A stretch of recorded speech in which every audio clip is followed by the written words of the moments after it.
السلام علیکم دوستو، ایک بار جبرائیل علیہ السلام نبی کریم صلی اللہ علیہ وسلم کے پاس آئے تو آپ صلی اللہ علیہ وسلم نے دیکھا کہ جبرائیل علیہ السلام کچھ پریشان ہے۔ آپ صلی اللہ علیہ وسلم نے فرمایا، جبرائیل کیا معاملہ ہے کہ آج میں آپ کو غمزدہ دیکھ رہا ہوں؟ تو جبرائیل علیہ السلام نے عرض کی، اے محبوب، کل میں اللہ پاک کے حکم سے جہنم کا نظارہ کر کے آیا ہوں، اس کو دیکھنے سے مجھ پہ غم کے آثار نمودار ہو رہے ہیں۔ نبی کریم صلی اللہ علیہ وسلم نے فرمایا کہ جبرائیل مجھے بھی جہنم کے حالات بتاؤ۔ جبرائیل نے عرض کی، جہنم کے کل 7 درجے ہیں اور ان میں سے جو سب سے نیچے والا درجہ ہے اللہ ان میں منافقوں کو رکھے گا۔ اس سے اوپر والے 6 درجے میں اللہ تعالیٰ مشرک لوگوں کو ڈالیں گے۔ اس سے اوپر 5ویں درجے میں اللہ سورج اور چاند کی پرستش کرنے والوں کو، عبادت کرنے والوں کو ڈالیں گے۔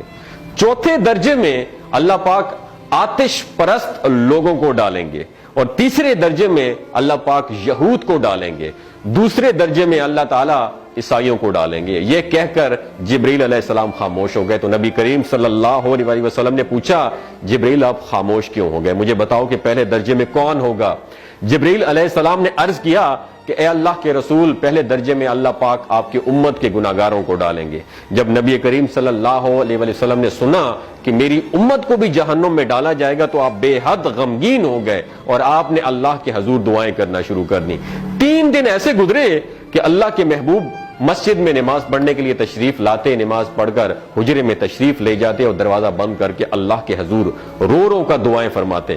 صحابہ حیران تھے کہ نبی کریم صلی اللہ علیہ وسلم پر یہ کیفیت کیسے طاری ہوئی ہے، مسجد سے حجرے جاتے ہیں، گھر بھی تشریف لے کر نہیں جا رہے۔ جب 3را دن ہوا تو سیدنا ابو بکر صدیق رضی اللہ تعالیٰ عنہ سے رہا نہیں گیا، وہ دروازے پر آئے اور دستک دی اور سلام کیا، لیکن سلام کا جواب نہیں آیا۔ آپ روتے ہوئے سیدنا عمر رضی اللہ تعالیٰ عنہ کے پاس آئے اور فرمایا کہ میں نے سلام کیا لیکن سلام کا جواب نہیں پایا، لہٰذا آپ جائیں، ہو سکتا ہے آپ کو سلام کا جواب مل جائے۔ آپ گئے تو آپ نے 3 مرتبہ سلام کیا لیکن سلام کا جواب نہ آیا۔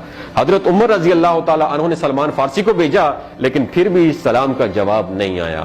حضرت سلمان فارسی نے واقعے کا تذکرہ حضرت علی رضی اللہ تعالیٰ عنہ سے فرمایا۔ انہوں نے سوچا کہ جب اتنے عظیم شخصیت کو سلام کا جواب نہیں ملا تو مجھے بھی خود نہیں جانا چاہیے، بلکہ مجھے ان کی نور نظر بیٹی حضرت فاطمہ رضی اللہ تعالیٰ عنہا انہیں اندر بھیجنا چاہیے۔ لہٰذا آپ نے حضرت فاطمہ رضی اللہ تعالیٰ عنہا کو سب احوال بتا دیا۔ آپ حجرے کے دروازے پر آئیں، ابا جان السلام علیکم۔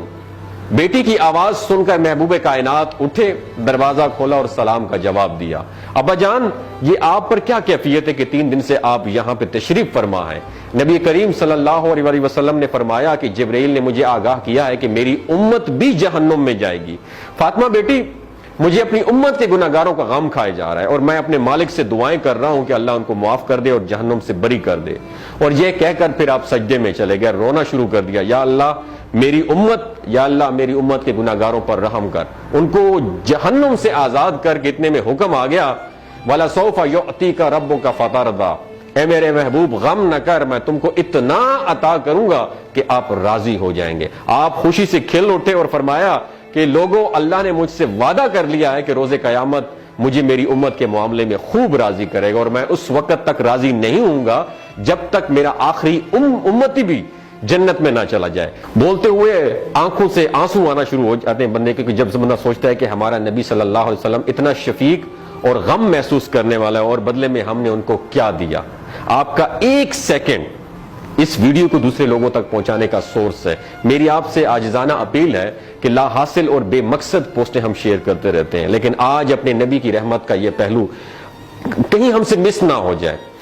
ایک شیئر کر کے اپنا حصہ ضرور ڈالیے گا، کیا پتہ کون گناہگار پڑھ کر راہ راست پہ آ جائے اور دوسروں کو تھوڑی سی ہدایت مل جائے۔ کہنے کا مقصد یہ ہے کہ ایک نبی ہمارے لیے اتنا غم خوار ہے اور ہم یہاں بیٹھ کے اس کی امت کے اوپر اتنے مظالم ڈھائے جا رہے ہیں، ہمارے فلسطینی بھائیوں پہ اتنا ظلم کیا جا رہا ہے، لیکن ہم ٹس سے مس نہیں ہو جا رہے۔ آج ہمارے پاس اگر تلواریں ہوتی تو ہم تو بالکل سوچنا ہی ختم کر دیتے، لیکن آج ہمارے پاس میزائل ہیں، آج ہمارے پاس ایٹم بم ہے، لیکن پھر بھی ہم بے حس بنے ہوئے ہیں۔ اللہ تعالیٰ ہمیں ہدایت نصیب فرمائے، اللہ تعالیٰ ہمارے لیے آسانیاں پیدا فرمائے، اور اللہ تعالیٰ ہمیں نیک کام کرنے کی توفیق عطا فرمائے۔ اپنا اور اپنے ساتھ رشتوں کا خیال رکھیے گا۔ اللہ حافظ۔